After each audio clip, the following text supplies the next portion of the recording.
우리 인생은 항상 선택의 기로에 서게 되고 또 그 선택에 따라서 삶이 결정이 됩니다. 우리 자라나는 자녀들은 대체로 어릴 때는 부모님의 이제 선택에 따라서 살게 됩니다. 그래서 부모님이 이쪽으로 이사하면 또 같이 따라와야 되고, 그래서 선택권이 별로 없지만 이제 나이가 자꾸 들면 선택하게 되죠.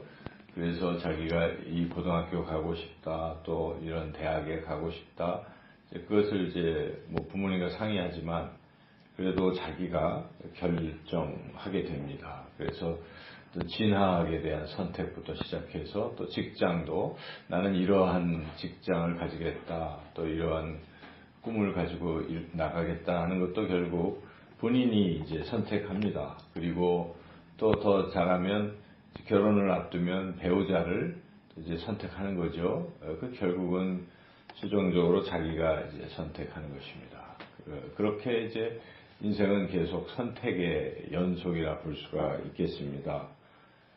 특별히 우리 그리스도인들에게 있어서는 이 선택이라는 것이 그리스도인의 선택은 어떤 양다리를 걸치는 그런 선택이 돼서는 안 된다는 것이죠. 분명하게 둘 중에 하나를 선택해야 된다.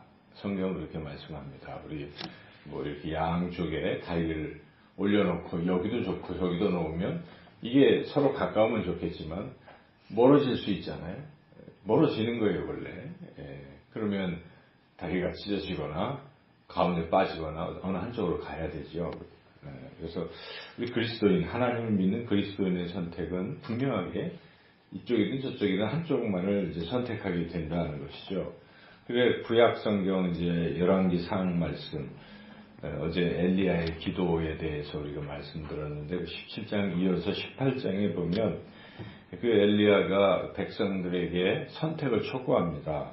너희들이 어느 때까지 둘 사이에서 머뭇머뭇하려느냐.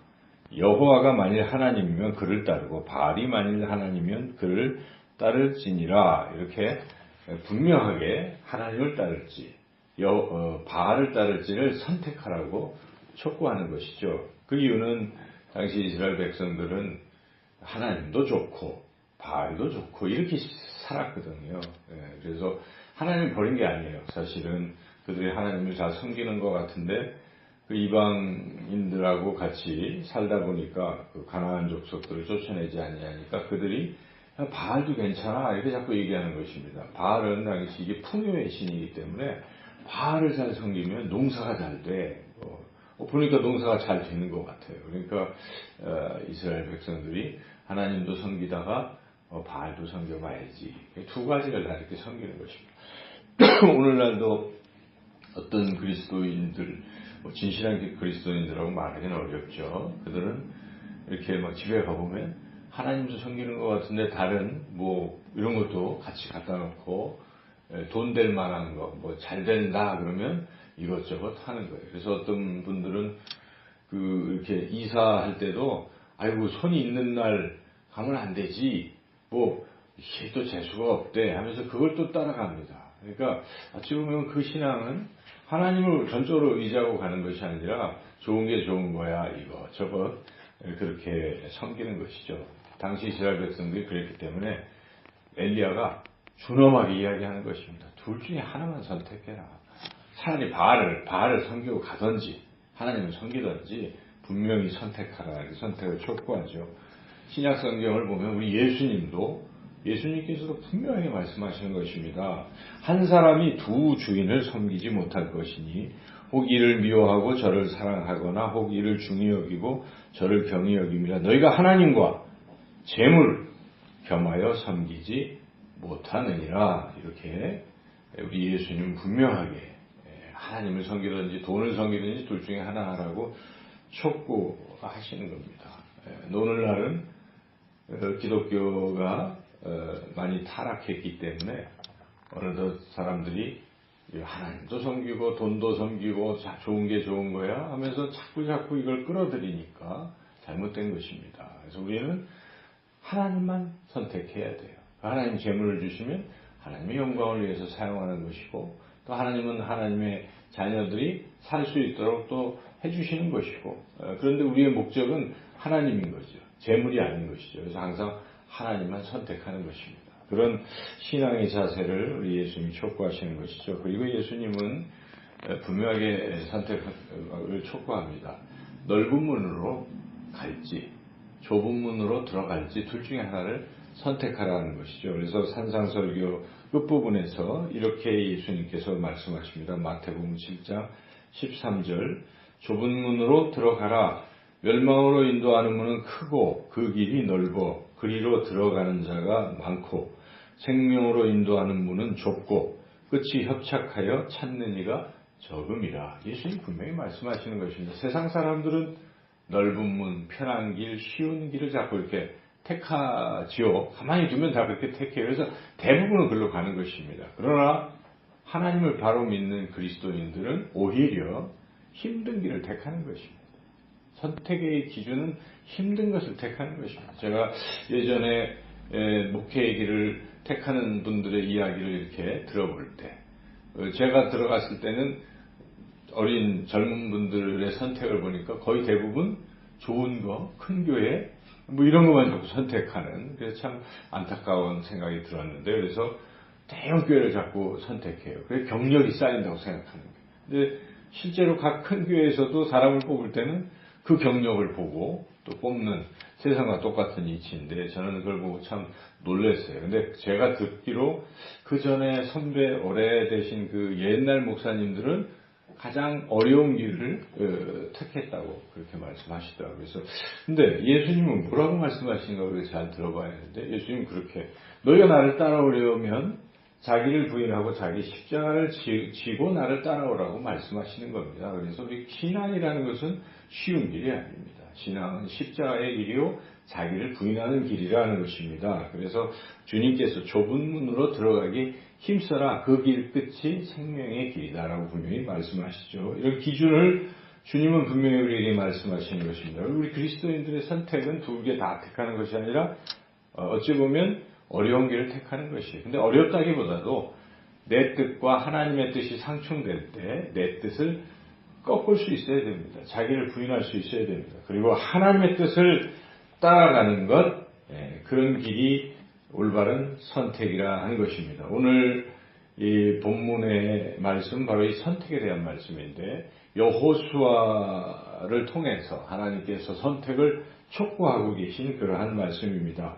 여호수아가 이스라엘 백성을 이끌고 가나안 땅으로 인도를 했습니다. 가나안 땅의 땅들을 다 나누어 줬습니다. 그리고 거기서 이제 행복하게 살아갔습니다. 여호수아는 나이가 들어서 110세에 죽게 되었어요. 며칠 뒤면 죽습니다. 죽기 전에 마지막으로 백성들을 불러서 말하는 거예요. 그래서 이건 일종의 유언과 같은 것이죠. 근데 여호수아가 무슨 말을 했는가? 우리가 읽었던 대로 여호수아는 선택을 촉구하고 있다는 것입니다. 14절, 15절 다시 한번 같이 한번 읽어보겠습니다. 그러므로 이제는 여호와를 경외하며 온전함과 진실함으로 그를 섬기라. 너희의 조상들이 강적족과 애굽에서 섬기던 신들을 치워버리고 여호와만 섬기라. 만일 여호와를 섬기는 것이 너희에게 좋지 않게 보이거든 너희 조상들이 강 저쪽에서 섬기던 신들이든지 또는 너희가 거주하는 땅에 있는 아모리 족속의 신들이든지 너희가 섬길 자를 오늘 택하라. 오직 나와 내 집은 여호와를 섬기겠노라 하니. 이와 같이 여호수아는 자꾸 사람들이 왔다 갔다 하니까 그러면 차라리 너희들이 애굽에서 또는 뭐 섬기던 아모리 족속의 신들이든지 그런 거 섬기라. 괜히 무늬만 그리스도인처럼 그냥 뭐 교회 다니는 추름하면서도 여전히 세상 것에 취해 있는 그런 신앙의 삶을 살 바에야 그냥 편안하게 그냥 세상 것 취하라. 이런 말씀하고 똑같은 것입니다. 너희들 그렇게 택하라. 그러나 너희가 그런 길을 택할지라도 나와 내 집은 오직 하나님만 섬기겠노라. 이렇게 분명하게 선언하는 것이죠. 이러한 선택의 촉구의 그런 말씀이죠. 우리가 이 말씀을 들으면서 나는 어디를 선택하는가, 무엇을 선택하는가를 한번 생각해 봐야 한다는 것이죠. 그런데 우리는 하나님만 섬겨야 됩니다. 왜 하나님만 섬겨야 되는가? 세상을 섬기면 안 되는가? 하나님께서 가장 좋으신 것을 우리에게 주시기 때문에 하나님 선택하는 게 지혜로운 길입니다. 그래서 여기에 14절에 이 그러므로라는 말을 우리가 유념해서 보면 앞에 있는 이게 결론이잖아요. 그러므로 하나님을 섬기라. 그러면 앞에 있는 내용 때문에 하나님만 섬기라는 얘기인데 앞에 있는 내용이 무엇입니까? 그것은 이 여호수아가 죽기 전에 쭉 전체적으로 하나님께서 이스라엘 백성을 어떻게 인도하셨고 어떠한 풍성한 복을 주셨는지를 쭉 나열한 것입니다. 그래서 니들이 지금 부족하고 연약했지만 이 가나안 땅에서 이렇게 행복하게 살고 있지 않느냐? 그러니 당연히 이렇게 해주신 하나님만 섬기는 게 맞지 않겠느냐? 13절 읽어볼까요? 내가 또 너희가 수고하지 아니한 땅과 너희가 건설하지 아니한 성읍들을 너희에게 주었더니 너희가 그 가운데에 거주하며 너희는 또 너희가 심지 아니한 포도원과 감람몬의 열매를 먹는다 하셨느니라. 그러므로 이제는 섬기라. 우리가 한번 생각해 봐야 돼요. 나의 나된 것이가 내가 잘나서 여기까지 왔는가? 아닙니다. 하나님의 은혜가 없이는 우리는 아무것도 할 수 없어요. 우리가 열심히 지혜가 있고 내가 직장이 있고 능력이 있어서 지금 돈을 벌고 잘 먹고 잘 사는 것 같지만 하나님이 나의 생명을 지켜주지 아니하셨다면 우리 그렇게 할 수가 없습니다. 만약 오늘 밤 나의 생명을 거두어 가신다면 이게 무슨 소용이 있고 아무것도 할 수 없는 것입니다. 우리가 병들어 보십시오. 무엇을 할 수 있겠습니까? 지금 만약에 어떤 병에 걸리면 아무것도 못하는 것입니다. 하나님이 나에게 건강을 주시고 나를 지켜주시기 때문에 내가 여기까지 이렇게 존재한다는 사실을 우리가 깊이 생각하고 깨닫는 사람들은 뭐라고 얘기하겠습니까? 하나님 나를 살려주셨기에 나는 세상 그 어떤 것보다 오직 하나님만 섬기겠습니다. 이런 결단을 하게 된다는 것입니다. 여러분, 결단할 때 가장 중요한 것은 그것입니다. 지금까지 하나님께서 내게 어떤 복을 주셨는가를 깊이 생각해 보시라는 것이 받은 복을 세어볼 때 우리는 당연히 결단을 할 수가 있어요. 세상 것 별로 부럽지 않다. 하나님만 난 선택하리라. 하나님께서 나를 가장 좋은 길로 인도하실 것이고 필요하면 하나님 채워주실 것이다. 지금 당장 눈앞에 작은 이익에 연연해서 우리가 우리의 뜻을 따르고 그렇다면 그건 잘못된 길이죠. 그래서 우리는 하나님의 은혜를 깊이 생각해 보시면서 선택을 하시기를 축원합니다. 하나님만 섬기지 아니한다면 어떤 결과가 벌어지겠는가? 하나님은 여호수아를 통해서 어떤 경고도 하신다는 것이죠. 20절 이루고 계십니다. 만일 너희가 여호와를 버리고 이방 신들을 섬기면 너희에게 복을 내리신 후에라도 돌이켜 너희에게 재앙을 내리시고 너희를 멸하시리라 하니. 우리가 이 말씀 잘 새겨들어야 돼요. 지금까지 하나님께서 내게 복을 주셨습니까? 그런데 이 복에 주신 하나님을 섬기지 아니하고 복에 취해서 재물에 취해서 세상 쾌락을 쫓고 세상으로 가게 된다면 어떻게 되겠습니까? 하나님이 복을 주셨지만 그 복을 거두어 가실 수도 있다는 경고의 말씀입니다. 우리 이 말씀을 귀 기울여 들을 필요가 있습니다. 그러나 우리가 여전히 받은 복에 감사하고 더욱 하나님만 섬기고 나아간다면 하나님께서 그 인생의 길을 시온의 대로로 여시고 더욱더 큰 복을 주실 줄로 믿습니다. 6월은 호국의 달입니다. 호국의 달이 무엇입니까?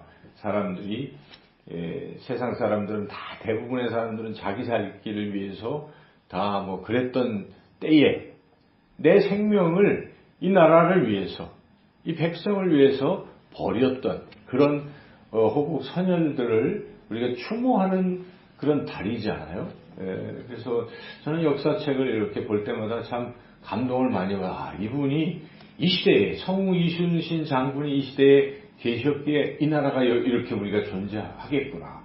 그렇죠. 또 일제의 압박 때 생명을 걸고 독립운동을 하셨던 그런 분들이 계셨기에 우리가 이렇게 존재하는구나. 그분들이 얼마나 귀한 분들인가. 여러분, 인생에서 자기만 사는 그런 것이 아니라 다른 사람들을 자꾸 생각하는 사람들이 위대한 사람인 것입니다. 어떤 에머슨이라는 시인은 자기의 행복의 기준을 그렇게 말하잖아요. 내가 여기 이 자리에 있으므로 누군가 행복했다면 나는 성공한 인생이라고 말하겠노라. 그런 것입니다. 여러분, 성공이 무엇입니까? 자기가 더 많이 가지고 자기가 높은 위치에 올랐다고 성공입니까? 천만의 말씀입니다. 하나님 보실 때 그 별것도 아닌 것입니다. 그런데 비록 나는 손해보고 내가 희생하고 낮아지고 어렵고 힘들었을지라도 나 때문에 누군가 행복을 누렸다면 하나님은 기억하실 것입니다. 여러분, 지지난주 거예요. 지극히 작은 자 하나에게 한 것이 곧 내게 한 것이라. 세상 사람들은 작은 자 거들떠보지도 않습니다. 그 뭐야 하고 다 무시합니다. 그러나 그 작은 자에게 자기의 가진 것들을 주고 희생했던 그 삶을 하나님은 기억하시는 것입니다. 그래서 주님께서 천국에 갈 때 맞아주신 것입니다. 네가 나를 대접했다라고 말씀하시는 것입니다. 저는 교회를 섬기는 것도 동일하다고 늘 생각해요. 교회가 작고 보잘것없이 보여도 이 주님이 계시는 교회예요.